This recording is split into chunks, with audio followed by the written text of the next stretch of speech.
संजीव अपने दोस्तों राघव और प्रतीक के साथ बियर बार में बैठकर बियर पी रहा था।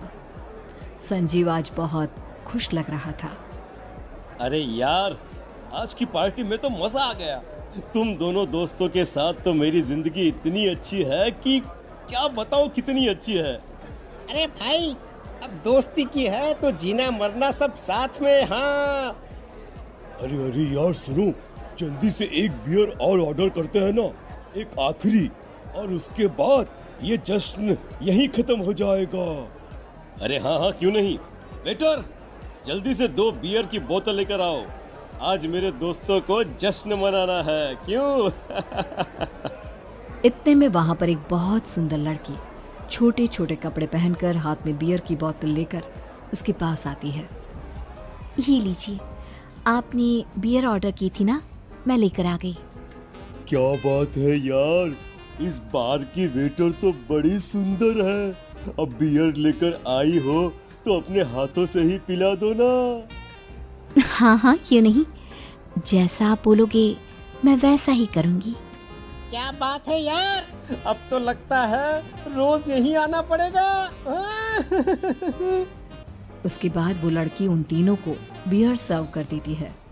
पार्टी करने के बाद वो तीनों अपने अपने घर जाते हैं। प्रतीक, संजीव और राघव को उनके घर छोड़कर जैसे ही अकेला अपनी कार में आकर बैठता है तो अचानक उसे एहसास होता है जैसे उसकी कार की पीछे वाली सीट पर कोई बैठा हुआ है। वो तुरंत पीछे मुड़कर देखता है। तुम यहाँ क्या कर रही हो? और तुम मेरी कार में कब आई? अरे तुम तो बार में वेटर थी ना। बस ऐसे ही मेरा दिल कर रहा था आपके साथ आपके घर चलने का, इसलिए मैं आपके साथ चली आई। अरे लेकिन तुम मेरी कार में आई कब? अभी कुछ देर पहले तो यहाँ पर मेरे दोस्त बैठे हुए थे।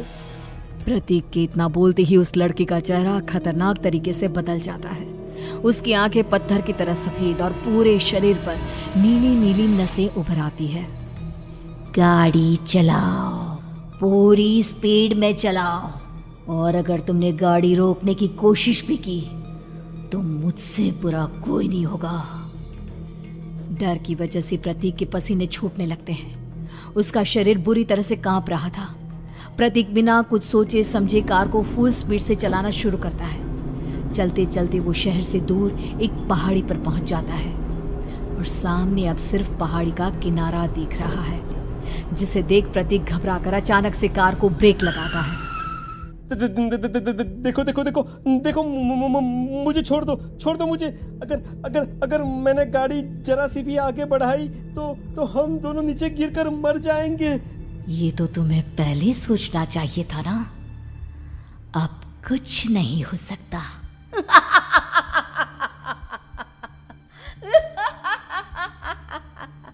छोड़ दो मुझे। नहीं, प्लीज मुझे छोड़ दो। प्लीज मुझे जाने दो। छोड़ दो मुझे। गाड़ी आगे बढ़ाओ। और तभी अचानक से बिना प्रतीक के स्टार्ट किए उनकी कार आगे बढ़ती है और गहरी खाई में गिर जाती है। उसके चीखने की आवाज एक चारों तरफ सुनाई देती है।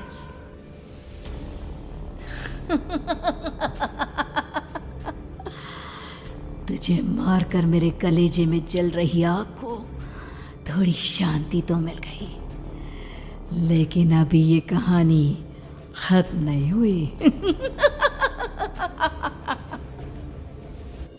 और फिर अगले दिन राघव और संजीव को पता चलता है कि प्रतीक की पहाड़ी से नीचे गिरकर मौत हो गई। अरे कल रात की तो बात है यार, हम सब बैठकर पार्टी कर रहे थे, लेकिन मेरी एक बात समझ में नहीं आ रही। राघव शहर से इतना बाहर उस पहाड़ी पर इतनी रात को क्या करने गया था? अरे यार, वही सोचकर तो मैं भी परेशान हूँ। हम दोनों को छोड़ने के बाद तो वो सीधा अपने घर जाने वाला था, और वो आत्महत्या क्यों करेगा भाई?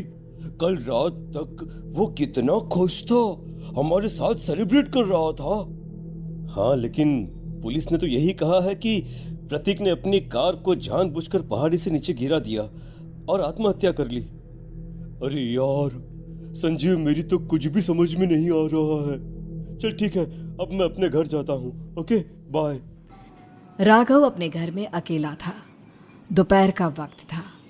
तभी दरवाजे की घंटी बजी। कौन है? अरे 1 मिनट रुको, अभी आता हूँ। राघव ने जैसे ही दरवाज़ा खोला उसने देखा कि सामने एक बहुत खूबसूरत लड़की खड़ी हुई है। कौन है आप और यहाँ किससे मिलने आई हैं? देखिए ना, बाहर बारिश शुरू हो गई थी, मेरी गाड़ी खराब हो गई है।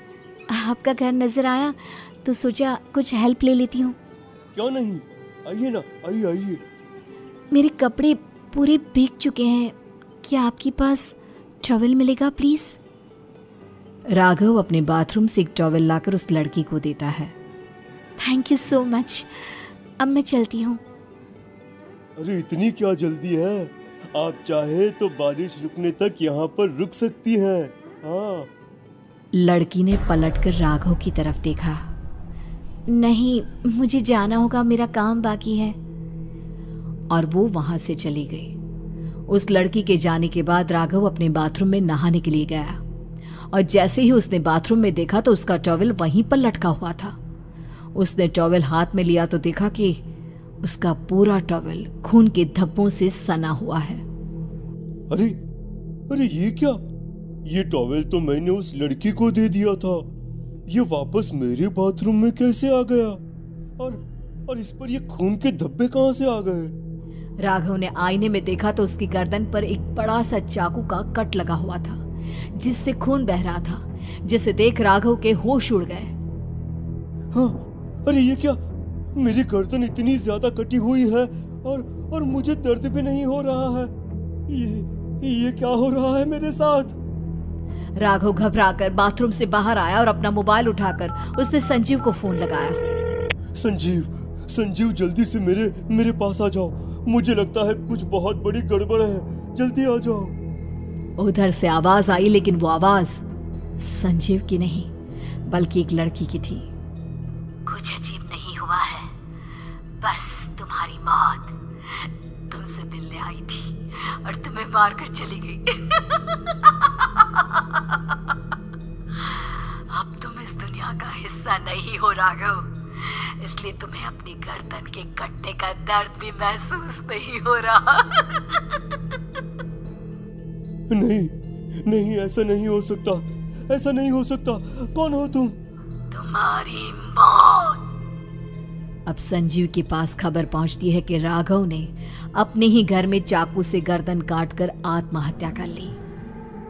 ये सुनने के बाद संजीव के होश उड़ गए। वो पसीने से तरबतर हो गया और एक अनजाना डर अब उसके दिल को सताने लगा। संजीव के साथ ही उसका एक छोटा भाई राजीव भी रहा करता था। अपने भाई को इस तरह परेशान देखकर राजीव उसके पास आया। अरे भैया, क्या हुआ भैया? आप इतने घबराए हुए क्यों लग रहे हैं? प्रतीक और राघव की मौत, मेरा मतलब मेरी कुछ समझ में नहीं आ रहा भाई। अचानक से मेरे दोनों दोस्तों ने आत्महत्या क्यों कर ली? अरे वो तो मेरी भी समझ में नहीं आ रहा है भैया। हाँ, हो सकता है कि कोई परेशानी होगी और इसीलिए उन्होंने ऐसा किया होगा। हाँ, लेकिन दोनों की जिंदगी में एक साथ परेशानी और दोनों का इतनी खतरनाक तरीके से आत्महत्या करना, कहीं ऐसा तो नहीं मैं भी मर जाऊंगा?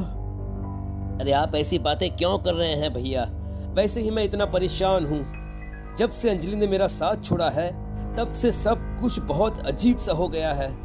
रोज रात को डरावने सपने आते हैं। ऐसा लगता है जैसे अंजलि बार बार मेरे सपनों में आकर मुझे डराने की कोशिश करती है। अंजलि का नाम सुनते ही संजीव की आंखें फट गई और उसके गले में आवाज अटक गई। उसके चेहरे पर घबराहट साफ नजर आ रही थी। कौन थी वो लड़की जिसने प्रतीक और राघव को आत्महत्या की आड़ में मौत के घाट उतार दिया? और कौन थी अंजलि जो बार बार राजीव के सपनों में आकर उसे डरा रही थी? अंजलि का नाम सुनकर संजीव इतना घबरा क्यों गया? इन सवालों के जवाब जानने के लिए देखिए